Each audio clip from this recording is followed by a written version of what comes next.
Welcome to the SVG-TV news for Friday, August 20th. I am Khalil Kato with the details. The rollout of the Pfizer vaccine in SVG, which started last weekend, has seen more than 700 persons receiving their first dose.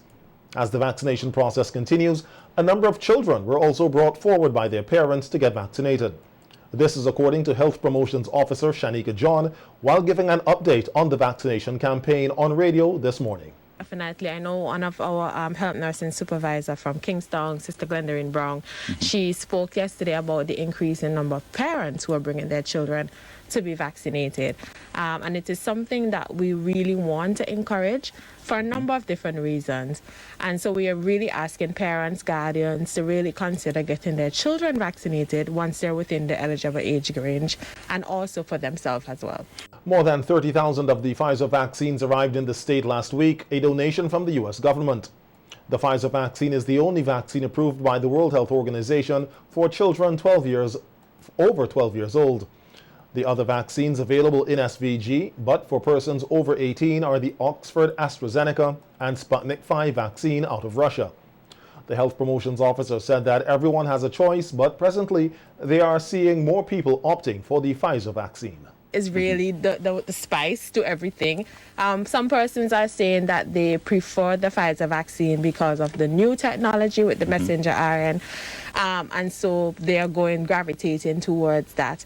So there are multiple different reasons, but for whatever reason it is, as I've always said before, the best vaccine is the one that's available to you. So if it's available and you feel that that's the one you want to take, by all means, we encourage persons to get vaccinated. Persons interested in taking the Pfizer vaccine are asked to call in advance or register in a group so as to ensure that the vaccines are administered in a timely manner and avoid wastage. Due to certain temperature requirements and storage of the vaccines, John explained that once a vial is opened, it has to be used up within 6 hours. With the Pfizer vaccine, because the way in which the vaccine needs to be administered, we're really asking persons to call ahead to that health facility to make an appointment. The vaccines come in a vial. In one vial, the health team has to do the mixing, and they could get about 5 to 6 doses in that one vial, and it has to be used within a 2 to 6 hour window. So they really don't want to open the vaccine vial, give it to one person, and you're not sure how many persons. We really want to minimize wastage at this point. So if you have a group of persons, it's important for you to go together or just call the health center, let them know, and they would advise you at the best timing to come so that we reduce wasting your time and we also reduce wastage of the vaccine on our end as well. The Health Promotions Officer said that the weekend vaccination drives will continue at several clinics island-wide. For this weekend, you can get your Pfizer vaccine at any of our polyclinics. That's at Levi Latham Health Center. You can get it at the Stubbs Polyclinic. You can also get it at the Bookerman Polyclinic. And on Sunday, the Georgetown Clinic is going to be open for a very short time, 1 to 4, to accommodate those persons. Last week, the FMP for that area, Miss Steckler Jack, she said that after church, persons came to get their shot. So she's also making it available for them this Sunday. A vaccine caravan will recommence next week. However, it is unlikely that the Pfizer vaccine will be administered during that time unless there are 4 or 5 persons in a group ready to take it. For now, the Pfizer vaccine will only be administered at clinics. And with the Pfizer vaccine now available in SVG, taking a combination is now possible. On June 15th, the World Health Organization gave the approval for persons to combine the AstraZeneca and Pfizer vaccines, meaning that if you take the AstraZeneca as a first dose, the Pfizer can be taken as the second.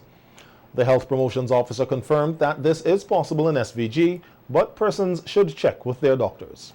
Interested in mixing the vaccine, we will do AstraZeneca and Pfizer as well. So some persons who would have taken the AstraZeneca, you can take a Pfizer. Some persons are also interested in getting a booster shot.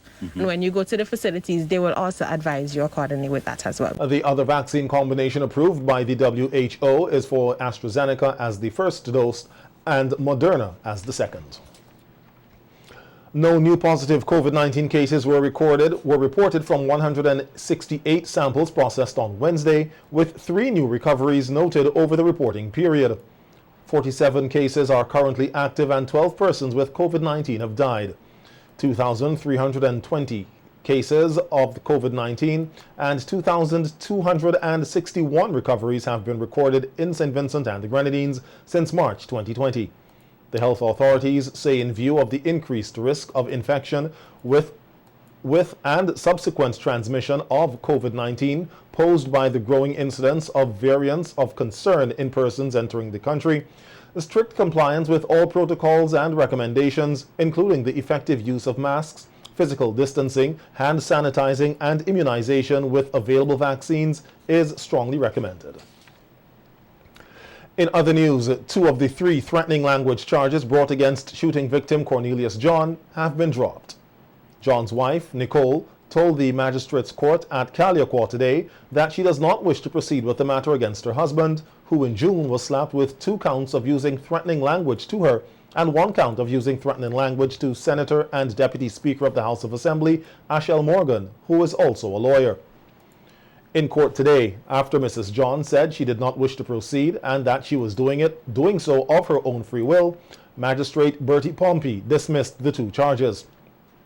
John's lawyer, K. Bacchus Batiste, told SVG-TV News the outcome in court today was expected based on disclosure documents obtained from the DPP's office. I knew that Mrs. John was going to drop the charges because from the disclosure that I got from the DPP, there was a witness statement from her in which she indicated that she really had no intention of bringing a criminal matter against her husband, that she did not tell the police that she wanted to bring a criminal matter, and that she was not informed by them that they were going to bring a criminal matter, and that she had no intention of going ahead with the matter against her husband, and so she wanted to bring an end to it.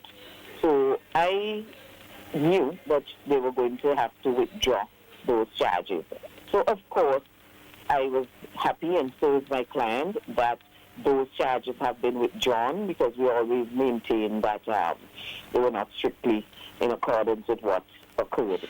So those were withdrawn. So the one remaining charge against him now is the one by Mr. Ashel Morgan, where he is alleged to have said something about hand grenades and machine guns and so forth. The other charge against John in relation to the Deputy Speaker still stands and is set for hearing on November 12th. Bacchus Batiste said the lengthy adjournment is to cater for an outside prosecutor who will try the matter. The defense lawyer expressed confidence in the eventual dismissal of the 3rd threatening language charge against her client. By them, because having seen her witness statement and knowing what my client said transpired, I'm pretty confident that that case will be dismissed. Based on the evidence that I have so far, I'm pretty confident that that case will be dismissed.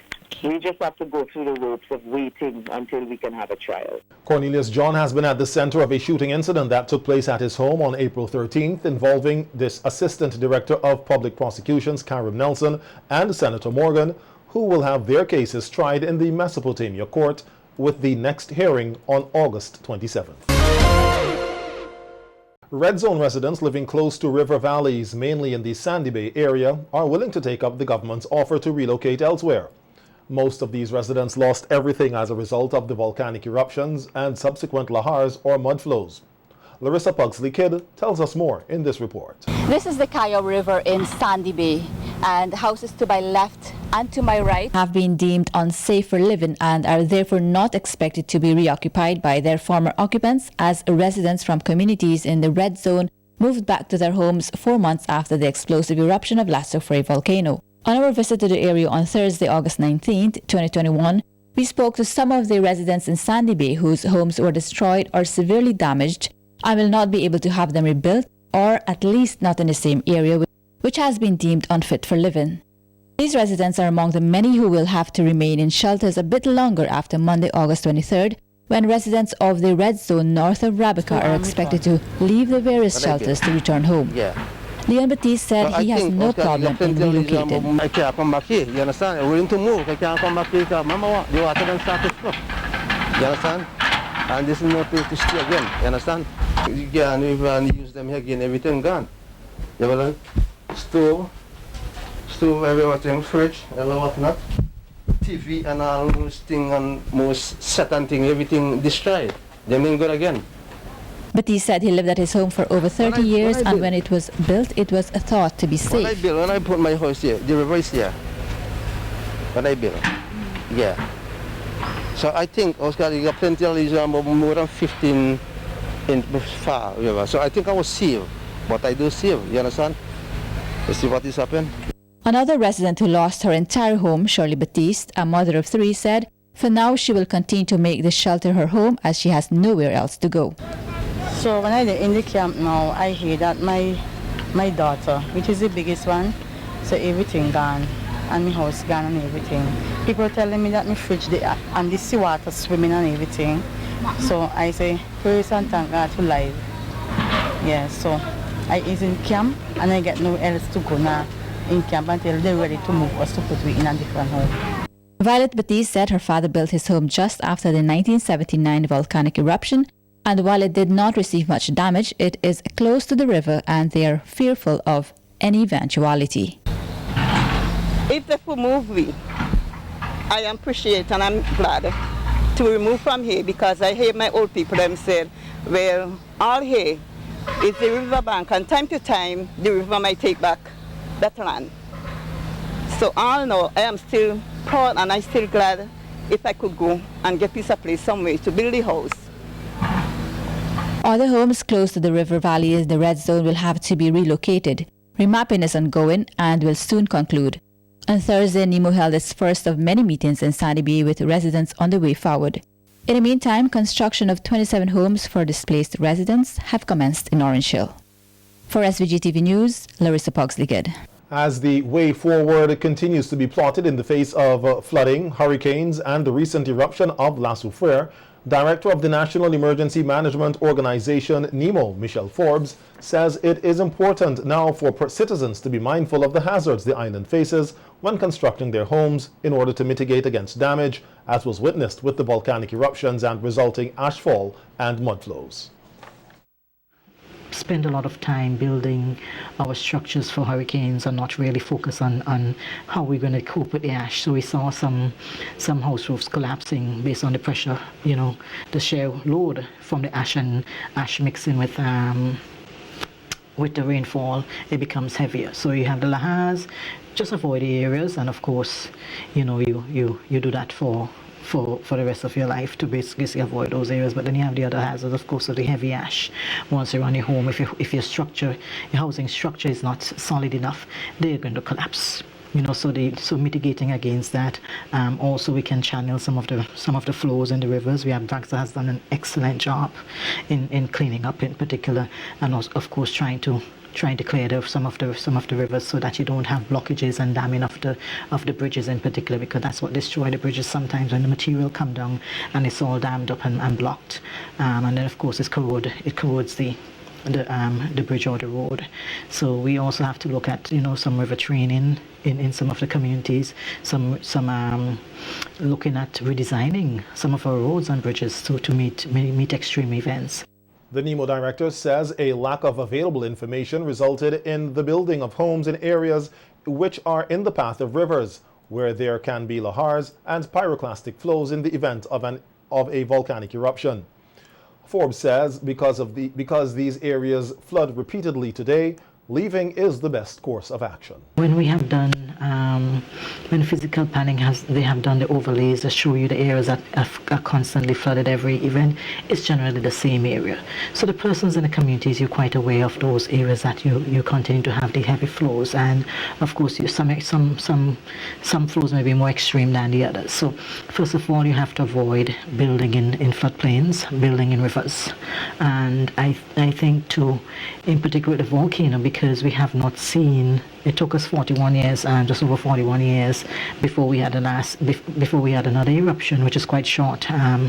Actually, many persons would have encroached, if you want to put it, encroach in the path of the dry rivers, not realizing this was the existing part of the previous lahars from previous eruptions or previous pyroclastic flows would have come through these areas, not having that information or not thinking that it's going to happen. So we have to understand the environment in which we're living, first of all, before we can make decision and take action. I think now the time is ripe for us to really clearly identify those areas that buildings should not be constructed. We have to avoid these rivers in the first place. On radio this week, Prime Minister Dr. Ralph Gonsalves raised concerns over the behavior of a minority of persons staying at shelters. After his stern reproach of the abandonment of children and elders at shelters, the Prime Minister noted that there have also been incidents of various forms of abuse at some shelters, including sexual and physical. The government of St. Vincent and the Grenadines is currently aiming to merge shelters as more persons return to their homes in the aftermath of the La Soufrière eruption.